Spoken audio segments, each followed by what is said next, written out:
I wasn't supposed to read it. The Galactic Conclave broadcast was encrypted in a cipher no human was ever meant to break, which is exactly why I spent 11 days breaking it. The signal arrived on a Tuesday. I know that because I had just finished my third cup of cold coffee, the kind that tastes more like disappointment than caffeine, when the passive array on the far side of Vigil Station lit up like someone had thrown a switch on a star. I was the only signals officer on duty at that hour. The overnight rotation at a deep space listening post is not exactly a career highlight for most people. You sit in the dark, you watch readouts, you log anomalies, and 9 times out of 10, the anomaly turns out to be a gas cloud doing something boring with its magnetic field. This was not that. The signal was tight-beam directional and it was not aimed at us. It was aimed past us toward the inner conclave relay network, the one that skips across 17 star systems like a stone across a lake. We just happened to be in the path of a fraction of its scatter, a fragment. Less than 4% of the total broadcast reached our array, and even that was almost nothing, barely above background noise. Almost. I flagged it. I logged it. And then, because something about the structure of the encoding sat wrong in my brain the way a crooked picture sits wrong in a room, I stayed on shift for 6 extra hours and began pulling it apart by hand. My name is Zara Voss. I am 34 years old. I grew up in a place called Coventry in England, and I joined the United Earth Navy because I liked puzzles and someone told me the Deep Space Signals Division was full of them. That person was right. What they did not tell me was that some puzzles, once solved, cannot be put back in the box. The Voth Dominion cipher was not new. We had fragments of it from 3 previous intercepts going back almost a decade. None of those fragments had been long enough or complete enough to crack. This one was different. The scatter gave me more data than any previous intercept, and after 11 days of cross-referencing, pattern mapping, and exactly 0 hours of proper sleep, I had something that resembled a translation. I read it 3 times before I believed it. Then I read it a 4th time, slowly, word by word, because I wanted to be absolutely certain I had not made an error somewhere in the cipher work. I had not. The message was clear. The Voth Dominion had submitted a formal annexation declaration to the Galactic Conclave. The target was listed by galactic coordinate, by stellar classification, and by one additional descriptor that the Voth used for worlds they considered beneath serious military concern. The coordinate matched our sun. The descriptor translated, as near as I could render it, as resource viable, militarily negligible. I sat with that for a long moment. The station hummed around me. The stars outside the viewport were doing what stars always do, which is nothing, with great patience and total indifference. I thought about all the things that phrase meant. Resource viable. They had looked at our world and seen iron and water and atmosphere and the accumulated work of 8 billion people, and they had put a label on it the way you put a label on a jar. Militarily negligible. They had looked at our Navy, at our 312 warships, at the men and women who crewed them, and they had decided we were not worth taking seriously. And the conclave, the great gathered assembly of 41 spacefaring civilizations, the body that humanity had spent 60 years petitioning for full membership, had received that declaration and responded with silence. No condemnation, no countervote, no communique to Earth warning us what was coming. Just silence, which is its own kind of answer. I pulled up the transmission log and checked the timestamp on the original broadcast. It had been sent 9 days before it reached us. The conclave had known for 9 days. No one had called. I sat there in the dark of Vigil Station with the translated text on my screen, and I thought about what it means to be considered small. Not small in the way a child is small, still growing, still becoming something. Small in the way a stone is small. An object. Something to be moved or used or simply stepped over without a second thought. I thought about my mother, who worked in a hospital in Coventry for 30 years and never once took a day off unless she was too unwell to stand. I thought about my father, who built furniture in his garage on weekends and always said that the best things were the ones made to last. I thought about every person I had ever known, every city I had ever walked through, every bridge and road and library and park that represented what humanity had made of itself over thousands of years of trying. And then I opened a new transmission window and began composing a message to Earth Command. I did not soften it. I did not frame it carefully or choose diplomatic language or add any of the usual qualifications that officers are trained to insert when the news is bad. I simply wrote what I had found and what it meant, and I attached the full cipher work so that anyone who wanted to check my translation could do so line by line. I pressed send at 3:47 station time, and then I sat back and waited. The response came 4 hours later. It was a single line from Rear Admiral George Holloway, head of Signals Intelligence at Earth Command. It said, "Confirmed receipt. Do not discuss with station personnel. Report to Geneva on the next available transport." 4 words and an order. That was how the world changed. I printed the translation, sealed it in a physical envelope, which felt absurd and also somehow exactly right, and tucked it inside my uniform jacket. Then I walked to the viewport at the end of the corridor and stood there for a while, looking out at the dark between the stars. The Voth fleet, according to the intelligence files I had spent years cataloging, numbered somewhere between 3,000 and 4,000 warships. The smallest of them was larger than anything in the human fleet. The largest were described by the Drev species, who had encountered them twice, as something that made planets feel modest. The Voth had been expanding for over 800 years. They had absorbed 14 worlds. Not one of those worlds had offered meaningful resistance. Not one. I thought about that word again, negligible. I made a decision, standing at that viewport, that I did not fully understand at the time. It was not a strategic decision. It was not even a conscious one, not exactly. It was more like something settling into place inside me, the way a joint clicks back into alignment. I decided that negligible was not a permanent condition. It was a measurement taken at a particular moment by people who had not yet seen what we were capable of when the moment required it. The transport to Earth left in 6 hours. I went to my bunk and lay down but did not sleep.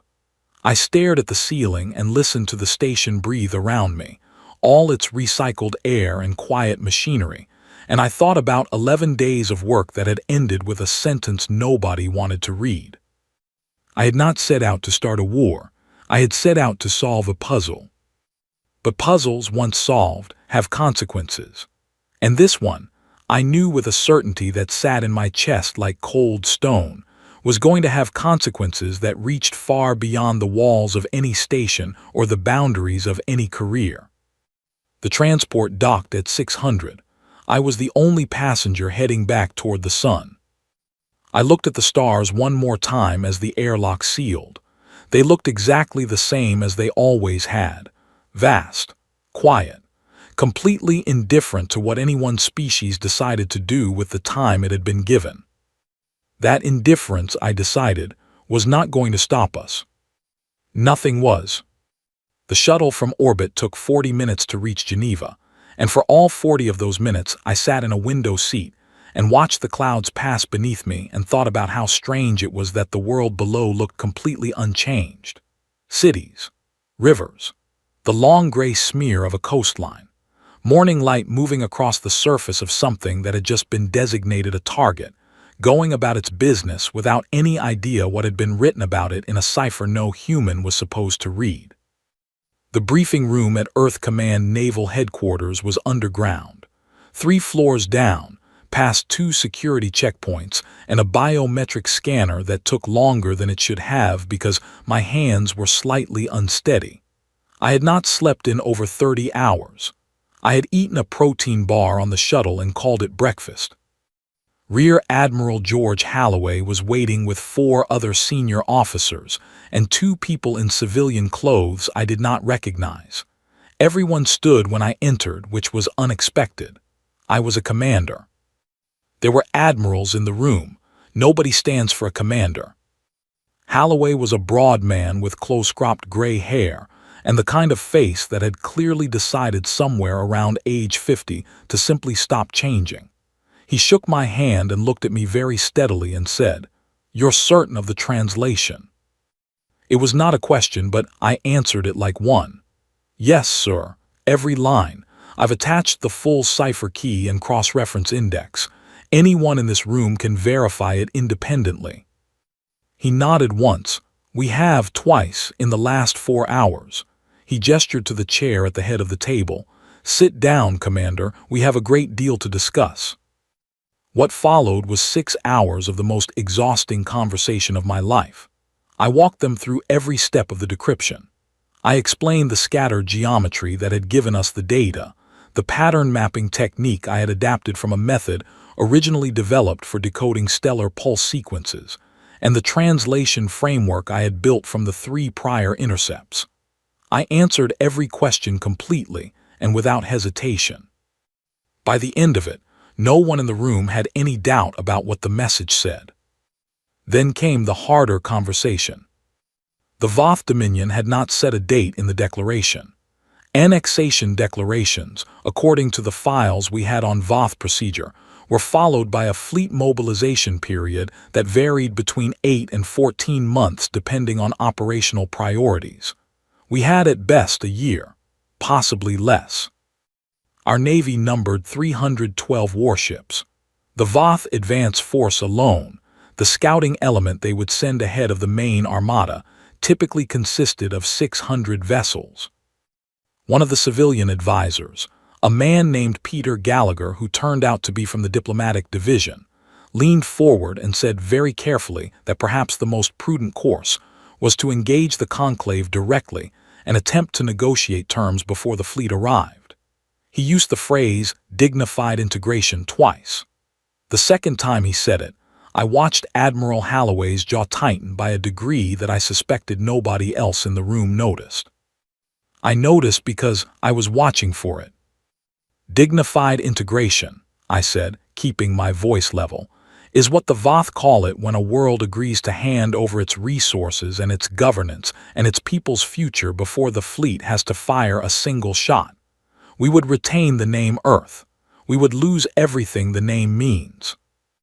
Gallagher looked at me with the expression of someone explaining gravity to a person who has just decided to jump from a very tall building. "Commander Voss, the Voth fleet has not been defeated in recorded history. 14 civilizations have encountered them. 14 civilizations now operate under Dominion administration. 15 is not inevitable," I said. The room went quiet. Halloway looked at me for a long moment. Then he said, "Tell me why." And this was the part I had been thinking about since the viewport on Vigil Station. This was the thing that had been assembling itself in my mind during the 40-minute shuttle ride and the 6-hour briefing and every sleepless hour before all of that. "The Voth have fought 14 campaigns," I said. "Every one of those campaigns was decided before the first shot was fired, because every target assessed the Voth fleet against their own and concluded the numbers made resistance impossible. They were right by their own standards, but their standards are not ours." I pulled up the human naval inventory on the room's central display. 312 warships, small numbers. I let them sit there on the screen and I did not apologize for them. "Our ships were not built to alien specifications," I said. "We built them without knowing what a standard warship was supposed to look like, or what a standard battle was supposed to involve. We built them the way we build everything, which is to survive whatever we could imagine and then survive some things we couldn't. Our hulls are twice as thick as equivalent mass Voth vessels. Our weapon systems are not elegant. They are not precise. They are designed to deliver the maximum possible destructive force in the minimum possible time, at the closest possible range, because our engineers assumed that any conflict would be fought at knife distance." Admiral Halloway said, "Go on." "The Voth have no file on us," I said. "They called us negligible, which means they never looked closely. They have tactical doctrine built from 800 years of campaigns against species who fought the way the Voth expected them to fight. We will not fight the way they expect. We cannot. We don't have the numbers to play a conventional engagement, and we never plan to." The room was very still. "We also have something that does not appear anywhere in Voth Doctrine files," I continued. 11 months ago, our engineering division completed Project Anvil. 47 ships, still in final trials, each carrying a new close-range pulse weapon that has never been tested in actual combat. It was developed for mining operations. It turns out it is extraordinarily good at other things. I had read the Project Anvil files on the shuttle. I had read them twice. The weapon had been designed to crack asteroid shells at close quarters. What it did to reinforced hull plating was something the testing team had described in their report with the word catastrophic underlined. Gallagher said, "Commander, you're describing a resistance campaign against a force that outnumbers us by a ratio of nearly 20 to 1, even with unconventional tactics." "Yes," I said, "that is exactly what I'm describing." He stared at me. I held his gaze without difficulty. I was very tired, and I had passed the point where exhaustion makes you anxious and reached the point where it makes you very clear. Holloway said, "What do you need?" I told him, shipyards running continuous cycles. The 47 Anvil ships moved from trials to active commission immediately. Every naval reserve called up. Civilian engineering teams redirected to hull construction. And one more thing, the thing I had decided at the viewport. "I want the forward picket command," I said. "The first ships the Voth advance force meets, I want to be in those ships." Holloway looked at me for a long time. "You understand what the forward picket's survival expectation is?" "Yes, sir." "And you're volunteering?" "I'm volunteering." He was quiet for a moment, then he said, "Why?" I thought about the 11 days in the dark, about the message written in a cipher that was never meant for human eyes, about a word that translated as negligible. "Because somebody has to be first," I said, "and I want whoever is first to be someone who has read every word of that message and decided it was wrong." The room was silent for 3 full seconds. Then Admiral Holloway nodded and said, "Approved." Outside, through the ceiling and the floors and the walls of the underground briefing room, the world continued its morning. Traffic moved. Schools opened. People bought coffee and argued about small things and made plans for the weekend.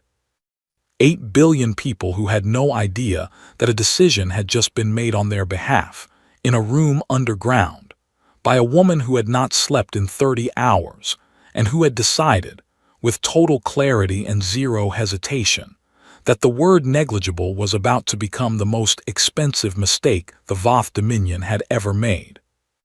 I walked out of the briefing room and into the corridor, and stood there for a moment with my eyes closed. Then I found a coffee machine, got the worst cup I had ever tasted, and drank every drop of it. There was a great deal of work to do. The next 6 months were nothing like anything they prepare you for in officer training.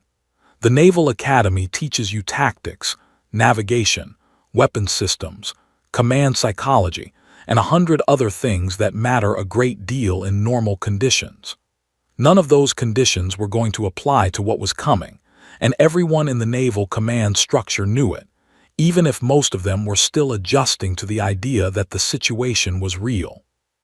I was given the rank of captain and placed in command of the forward picket formation, 43 ships, including 11 of the newly commissioned Anvil vessels. My flagship was a heavy cruiser called the Indomitable, which I had not chosen for its name, but which I privately thought was exactly right. My executive officer was a man named Colin Webb, who was from Yorkshire and who had the gift of staying completely calm in situations that made other people loud. I appreciated that enormously.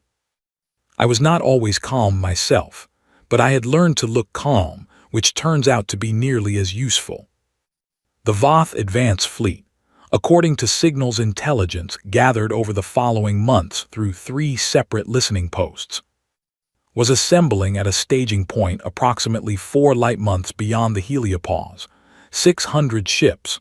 The numbers were not encouraging in any traditional sense. I had stopped thinking in traditional senses. What I thought about instead, during the weeks of preparation and the training exercises and the long hours of tactical planning that filled the months before contact, was doctrine. Not our doctrine, theirs. The Voth had been doing this for 800 years, and in 800 years their approach had never needed to change because the results had never required it. They sent an advance force to clear the outer system. The advance force encountered token resistance or no resistance at all. They secured the approach corridor. The main armada followed and the annexation was complete. It was efficient. It was predictable. It had worked 14 times without variation. Predictability, I had always thought, was the single most dangerous thing a military force could develop. It was the thing that turned a strength into a weakness, because once you could predict what someone was going to do, you could stop reacting to what they were doing and start acting ahead of it. I spent 2 months building a tactical model of the expected engagement. I fed it every piece of data we had on Voth fleet formations, weapon ranges, communication protocols, and command response times. Then I threw out everything the model suggested we do and started again from a different question. Not, how do we survive this engagement? But what is the one thing the Voth commander will not expect in the first 30 seconds, and how do we build everything else around that one thing? The answer came to me at 2 in the morning during a planning session that had been going since 9 the previous evening. I was looking at the range data on the Anvil weapons, and I realized that the Voth commander, in every recorded engagement, had opened with a long-range suppression barrage designed to break formation and create confusion before closing to medium range. It was the opening move. It was always the opening move, because it had always worked. If we were not where they expected us to be when they fired that barrage, we would not be suppressed. And if we were not suppressed, we would not be confused. And if we were not confused, we could close the distance before their tactical processing had finished updating for the unexpected. I drafted the engagement order and sent it to every ship captain in the picket. The response from most of them was some variation of "This is either brilliant or catastrophic." Colin Webb read it, put it down on the table and said, "I think both options are interesting." That was as close to enthusiasm as he ever got. I took it as a good sign. The Voth advance fleet crossed the heliopause on a Thursday morning, 11 months and 3 days after I had sat at a signals console on Vigil Station and started pulling apart a cipher. I was on the bridge of the Indomitable when the contact alert sounded. 600 contacts, inbound, moving in the exact formation I had spent 2 months studying. The opening barrage range was 18 minutes away. I looked at Colin Webb, he looked at me. "All ships," I said into the fleet channel, keeping my voice steady and even the way my father always spoke when he was doing something difficult. "Engage acceleration to forward assault positions. We are not waiting for them to come to us." The response from every ship captain in the formation was immediate and identical. "Acknowledged." The Indomitable's engines came to full power beneath my feet, and we moved forward into the dark, toward 600 ships, at a speed that the Voth tactical computers were, I was entirely certain, not yet calculating correctly. Good. Let them recalculate. The first thing the Voth advance fleet commander did, when our formation appeared on his sensors at a range far inside his expected barrage corridor, was nothing. I know this because the signals team on the Indomitable intercepted his internal fleet communication burst 3 seconds after we cleared the minimum engagement distance, and it contained exactly one word. The Voth word for it translates roughly as impossible, though some of the linguists later argued it was closer to unthinkable. Either way, we were already inside his response window before he had finished the thought. I had 43 ships. He had 600. By any conventional calculation, what happened next should not have been possible. Conventional calculation, I had been arguing for months, was the wrong tool for this particular problem. The anvil weapons fired at a range that the Voth had never encountered in 800 years of combat operations, close enough that targeting the individual power conduits on their lead ships was not an aspiration, but a geometry problem. The first salvo hit 7 vessels in the vanguard formation before the Voth tactical systems had finished processing our position update. The second salvo hit 11 more. By the time the Voth commander had issued his first response order, we were already executing the second phase of an engagement pattern that had never appeared in any of their doctrine files. Our ships did not retreat when hit. This seemed to confuse them considerably. One of the things that became apparent very early in the engagement was that the Voth fleet's communication architecture was designed for a particular kind of battle, one in which the pace of events allowed for measured command decisions passed through a clear hierarchy. Our engagement pace was not measured. Every ship captain in my formation had standing orders to improvise within a broad tactical framework and to prioritize aggression over preservation of formation. They did exactly that. The result, from the outside, probably looked like chaos. From the inside, it felt like something that had no polite name, but that every person in that fleet understood intuitively. We lost 14 ships in the first 40 minutes. I will not describe what it looks like on a tactical display when a ship goes dark and you know there were people on it, because that is not a description that serves anyone. What I will say is that those 14 crews had volunteered for the forward picket, knowing exactly what the survival projections said, and they had come anyway. And the reason we were still fighting at minute 41 was in no small part because of what they had done in their last minutes of contact. By the end of the second hour, the Voth advance fleet had lost 93 ships and was no longer advancing. This was, according to every piece of historical data we had on the Voth Dominion, something that had never happened before. Advance fleets did not stop. They did not regroup under fire. They had never needed to because nothing had ever given them a reason to. We had given them a reason. By the end of the third hour, we had lost a total of 27 ships, and the Voth had lost 141. Their formation, which had entered the engagement as a tight aggressive wedge, was now something closer to a dispersed defensive screen, which told me something very important about what was happening inside their command structure. They were not fighting anymore. They were buying time to think. I did not give them time to think. The fourth hour was the worst for us. The Voth commander, whoever he was, found his footing and began adapting. He pulled his outer wings into a tighter arc and used the mass of his central formation as a shield for his command ships. It was a sound response. It cost us 14 more ships, and for a period of about 20 minutes I was genuinely uncertain how the engagement was going to resolve. Colin Webb stood beside me on the bridge of the Indomitable the entire time. He said very little. At one point he brought me a cup of coffee, which under the circumstances was either the most normal or the most extraordinary thing anyone had ever done for me. I drank it without looking away from the tactical display. What broke the Voth formation was not a tactical masterstroke. It was ship number 31 in my formation, a mid-weight destroyer called the Persistent, commanded by a woman named Laura Finch, who identified a gap in the Voth defensive arc that existed for approximately 40 seconds and drove her ship directly through it at maximum speed and fired every weapon she had at the central command cluster. The Persistent took severe damage doing it. It did not stop.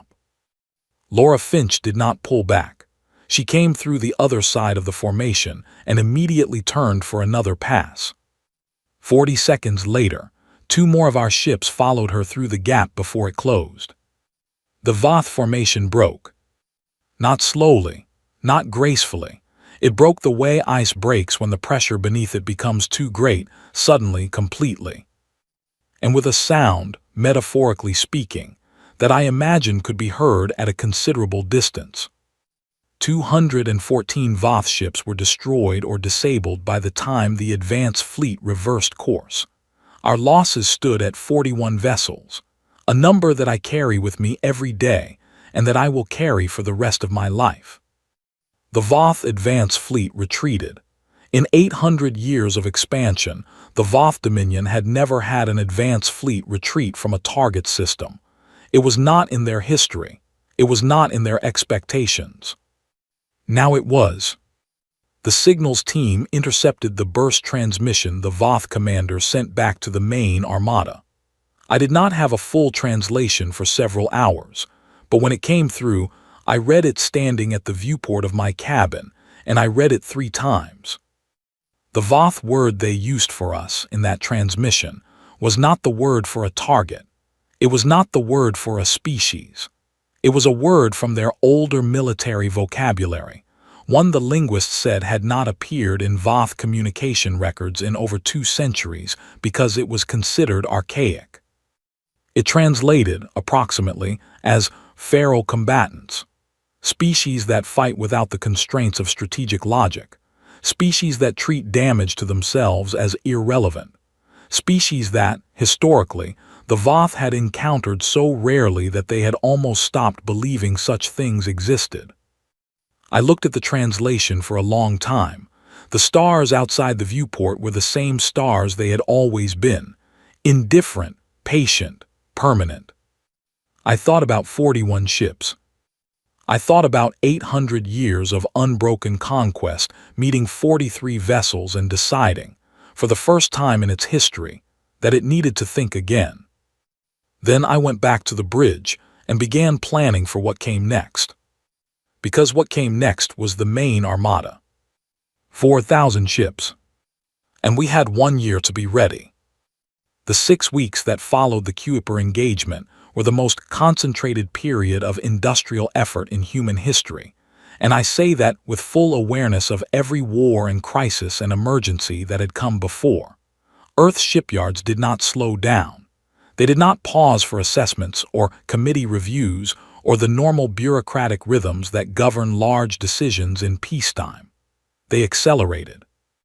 I was recalled to Earth for 2 weeks of strategic planning while my picket fleet was resupplied and repaired. The Indomitable had taken damage to 3 of her port weapons arrays and a section of her secondary hull plating that had buckled under repeated impact stress. The repair crews worked around the clock and told me the ship would be ready in 10 days. I told them 8. They told me 9.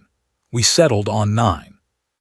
During those 9 days, I slept in 4-hour intervals and spent the rest of the time in briefing rooms and ship designs, and tactical analyses and meetings with people who had very important titles and very reasonable concerns, and who needed someone to tell them clearly and without ceremony that reasonable concerns, while valid, were not currently the priority.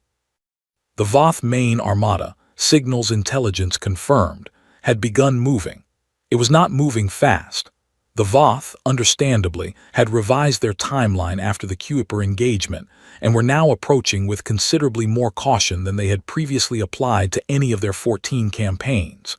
This was both a problem and an opportunity. The problem was that a cautious approach gave them time to adapt their tactics. The opportunity was that it gave us time too. We used it better. When I returned to active command, the fleet had grown. 312 ships had become 540. The new hulls were not finished to peacetime standards. Some of them had interior fittings that were still incomplete and weapon systems that were running on provisional software. They worked. That was enough. 6 weeks later, when the Voth Armada crossed the outer sensor perimeter, the fleet had reached 890 ships. 578 of those had been commissioned in less than 2 months. No alien civilization had ever built that many warships that fast. I am not certain any of them had ever wanted to badly enough. The 3 alien species who quietly provided intelligence, the Drev, the Sorathi, and the Huum, made contact through back channels that carefully avoided any official acknowledgement. They were not allies. They were, more accurately, civilizations that had observed the Kuiper engagement and were rapidly revising their probability assessments. They sent Voth formation data, tactical updates, and one message from a Drev senior commander that translated roughly as, "We did not expect this from you, and we are watching with great interest." I sent back a polite acknowledgement and asked for more data on the Voth Armada's left flank composition. They provided it within 18 hours. The Battle of the Approach, as it was later named, lasted 4 days. I will tell you what 4 days feels like from a command bridge. It feels like no time at all and like an entire lifetime, running simultaneously, in a way that stops making sense around hour 30 and simply becomes the only reality you know. You sleep in short intervals when your executive officer physically insists on it. You eat without tasting anything. You make decisions at a pace that in ordinary life would take weeks of deliberation, and you make them with incomplete information and high stakes, and the certain knowledge that being wrong is not an abstract outcome. Colin Webb was right beside me for all 4 days.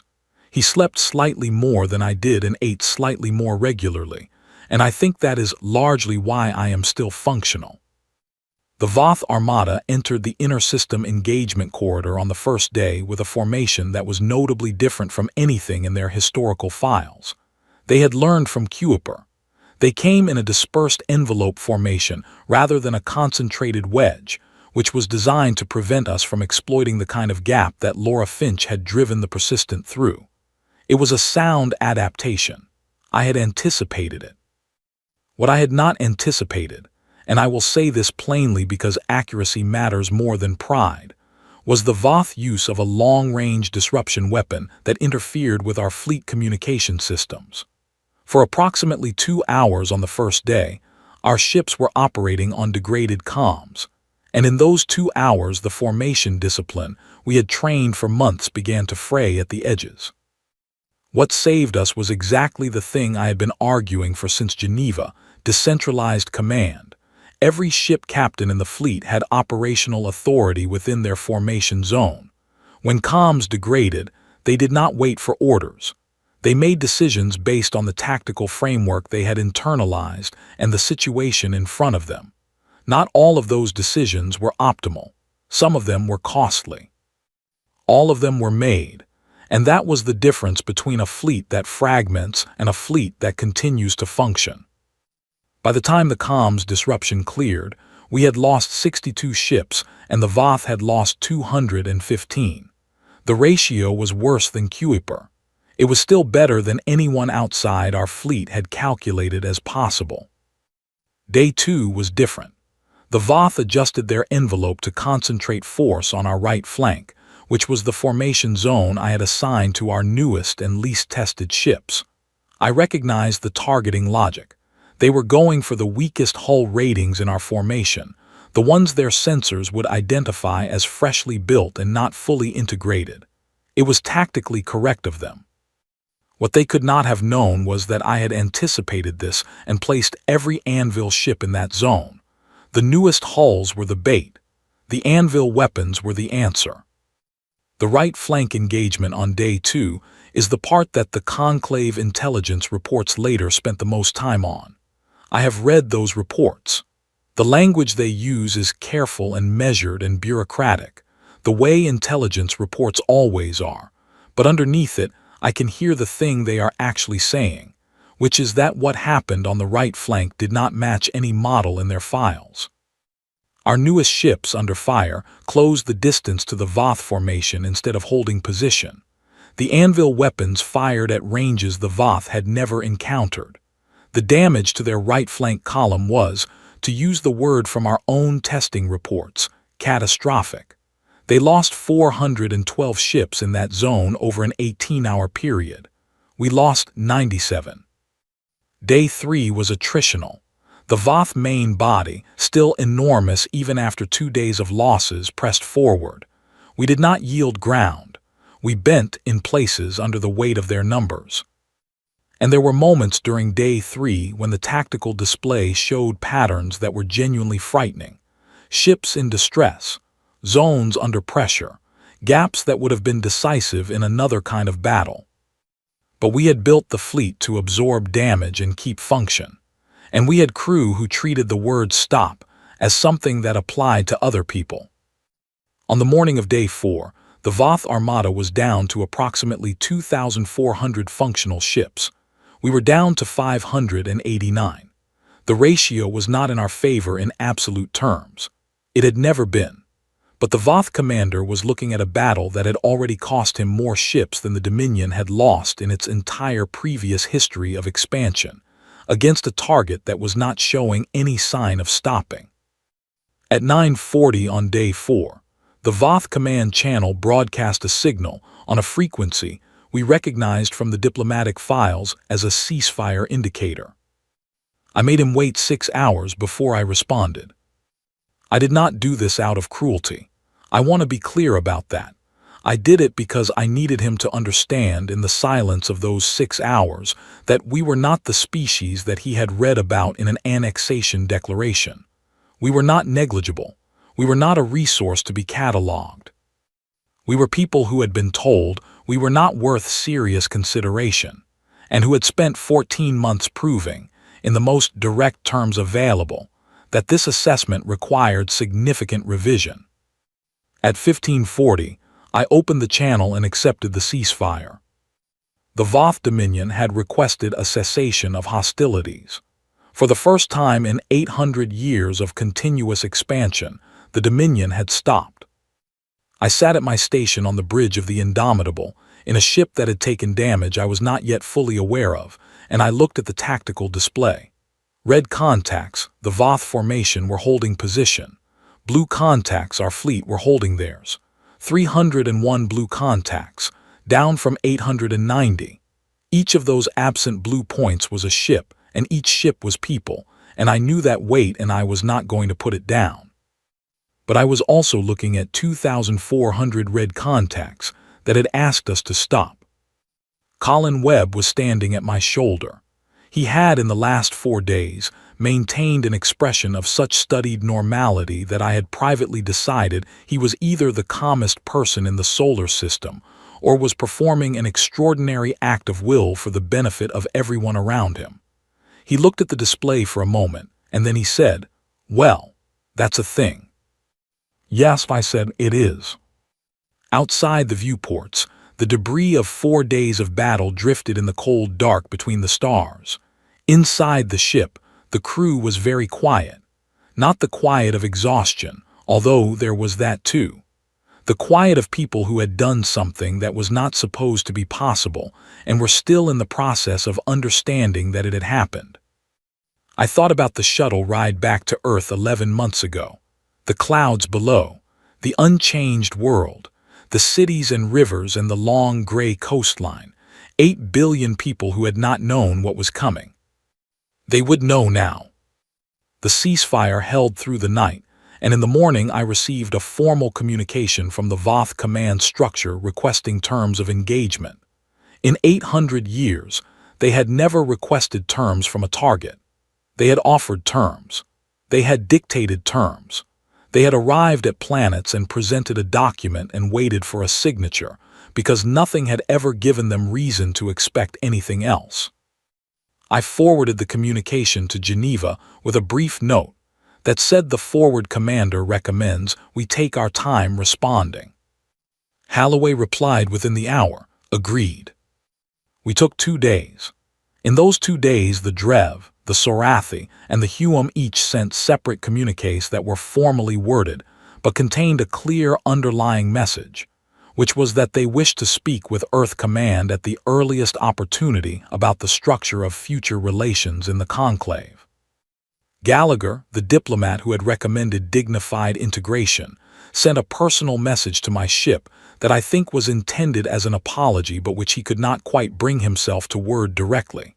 It ended with the line, "I will not underestimate your judgment again." I wrote back a brief and genuine response. He had not been wrong to raise concerns.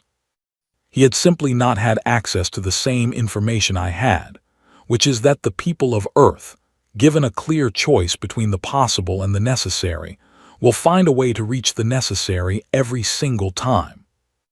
The negotiations took 3 months. I was present for all of them, not because my presence was diplomatically required, but because I had earned the right and nobody was going to tell me otherwise. The Voth sat across a table from human representatives for the first time, without the confidence that the galaxy had always granted them, and they negotiated. Slowly, carefully, with the specific caution of an entity that had recently learned something it would prefer not to learn again. The terms were not gentle.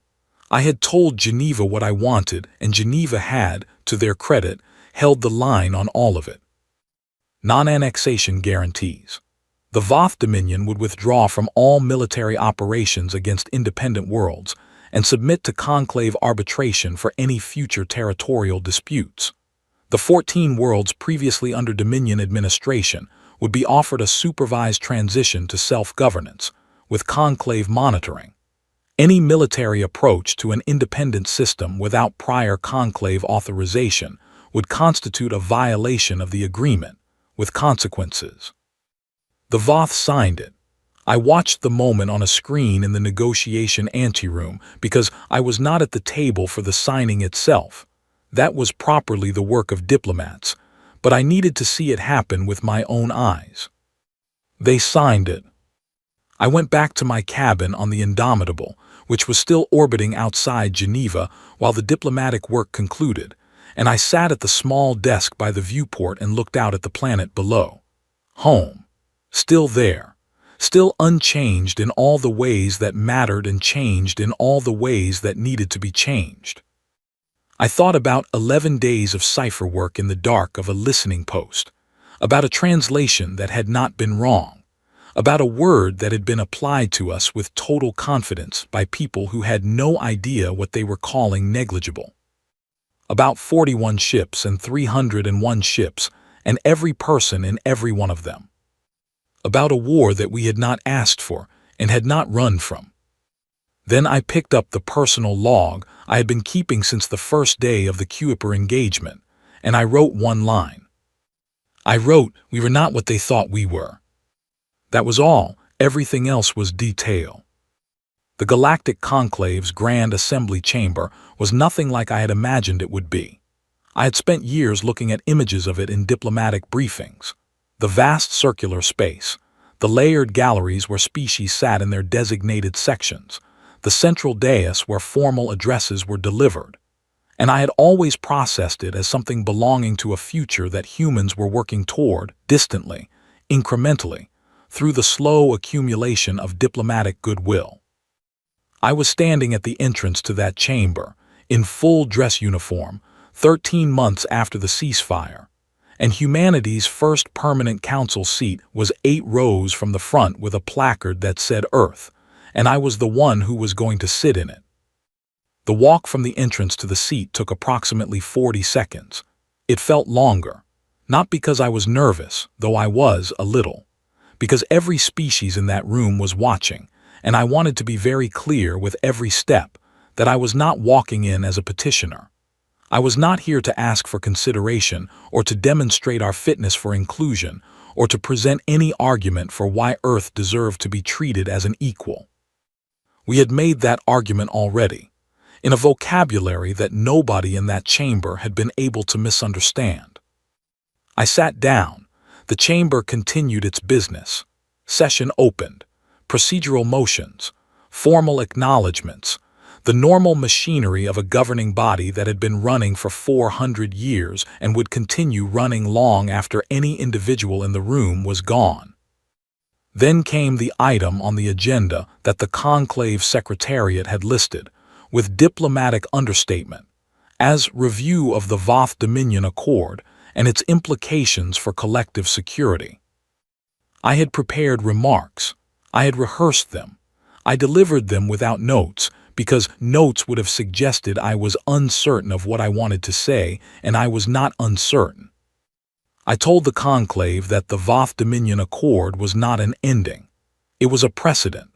The first time in recorded galactic history that an annexation campaign had been halted not by force of numbers or superior technology, but by the refusal of a target species to accept the outcome that had been decided for them.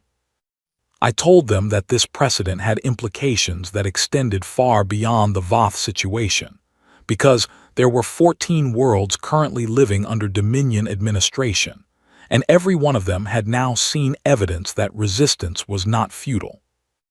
There was movement in the Voth delegation section at that point. I did not look at them. I had said what I intended to say, and it was accurate, and it was not said to provoke. It was said because it was true, and because the conclave needed to hear it clearly, in plain language, without the softening that political language usually provides. I told them that humanity's terms for full council membership included 3 conditions.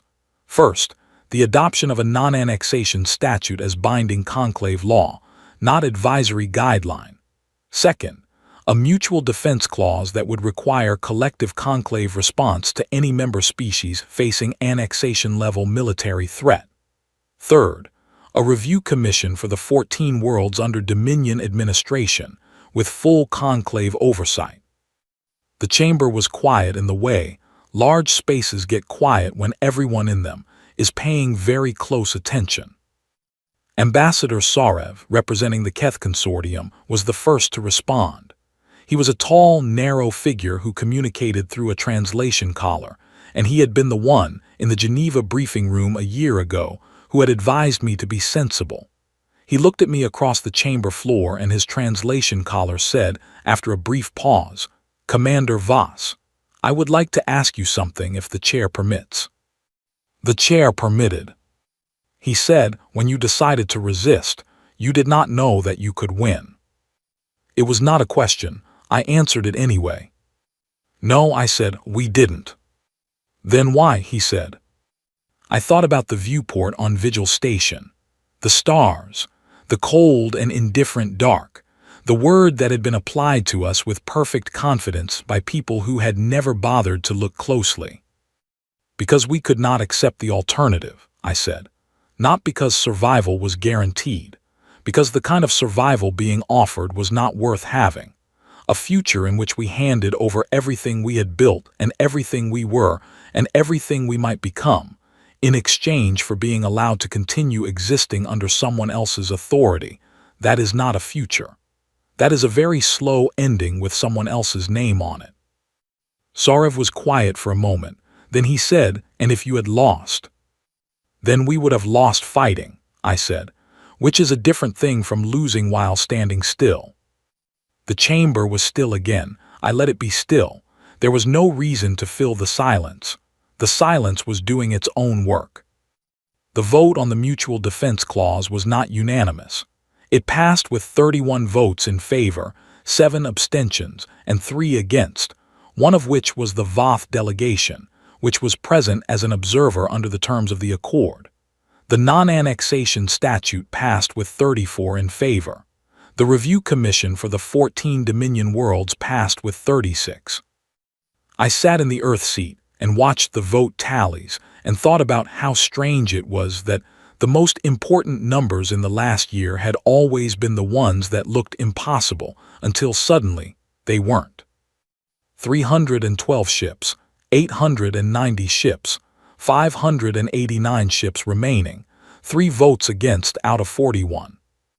Numbers that told a story that no one in this chamber had predicted and that no one in the galaxy, I was fairly certain, was going to forget.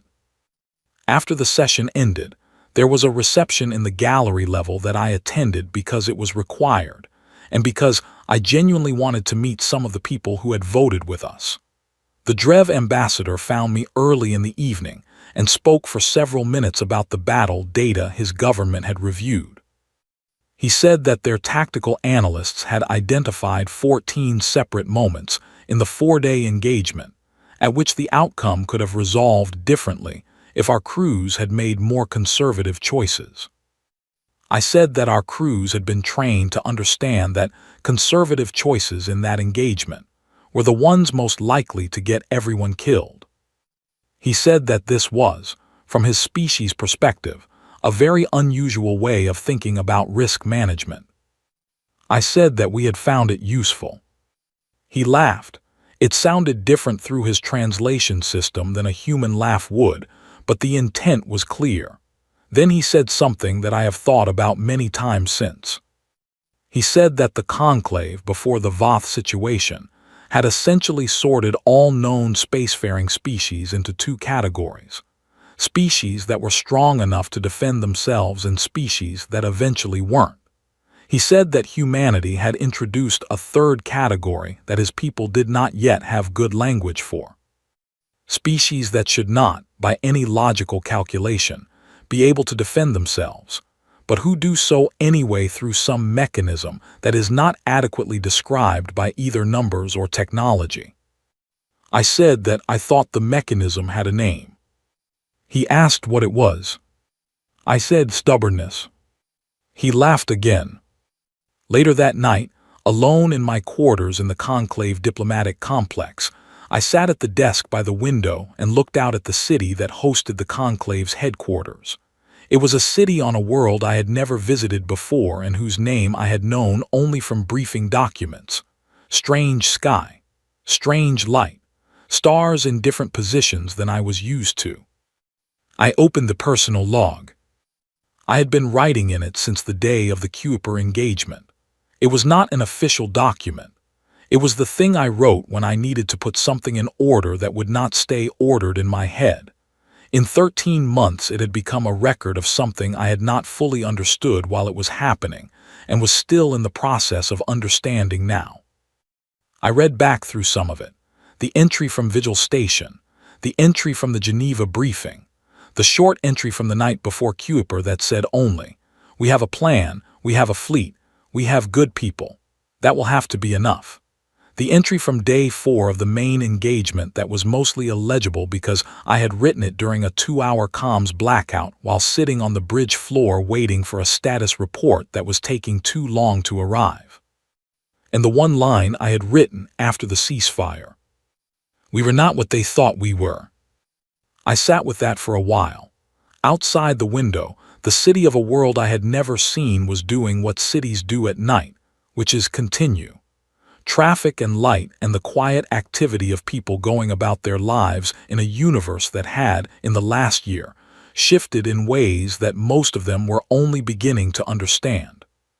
14 worlds were going to begin a transition to self-governance, not because the Conclave had always wanted this, because the event that humanity had forced into history had made the alternative look untenable to 36 votes worth of spacefaring civilizations.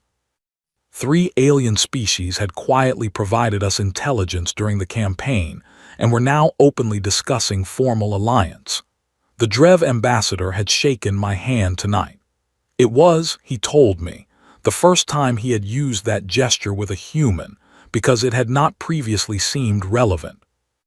A war we had not started was over. A future we had not been offered was beginning. I picked up the log and wrote one more entry. It was longer than usual. I wrote, "We were told we were the next target, and we were, and the people who said it were right about the facts and completely wrong about what the facts meant. They saw our numbers and our technology and our history of never having fought a war on this scale, and they concluded that we were a manageable problem, a resource with a very simple solution. What they did not account for, what the Conclave had not accounted for, and what I think the galaxy as a whole is only now beginning to reckon with, is what happens to a species that has spent its entire existence solving problems that should have been impossible. We did not evolve in a gentle environment. We did not develop in isolation from difficulty. Every civilization we built was built over something that tried to stop us. Every technology we created was created because we ran into a wall and decided to go through it instead of around it. We carry a history that is full of very bad situations that previous generations found their way out of. Not because the odds favored them, but because they kept trying past the point where trying made logical sense. I do not know if that makes us admirable. I know it makes us persistent. And I know that persistence, applied at scale against a force that had not updated its assumptions in 800 years, turned out to be something that 4,000 ships could not simply step over. They painted Earth as the next target. They painted us as manageable, as predictable, as a world that would, when faced with reality, choose the rational path and accept the outcome that had been prepared for it. We chose a different path, not because we knew it would work, because we could not look at what the alternative meant and agree to live inside it. That is not strategy. It is not tactics. It does not appear in any military doctrine manual that I have ever read. I think, if I had to name it, I would call it the thing that has always been true about humans, from the very beginning of our history until this moment in a room on a world whose name I am still learning to pronounce. We do not accept the endings that other people write for us. We write our own. I closed the log.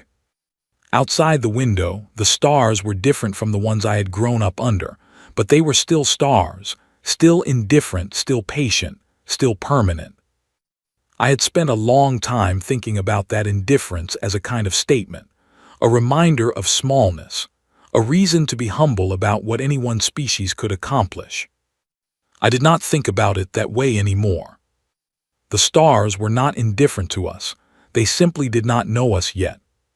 They were going to.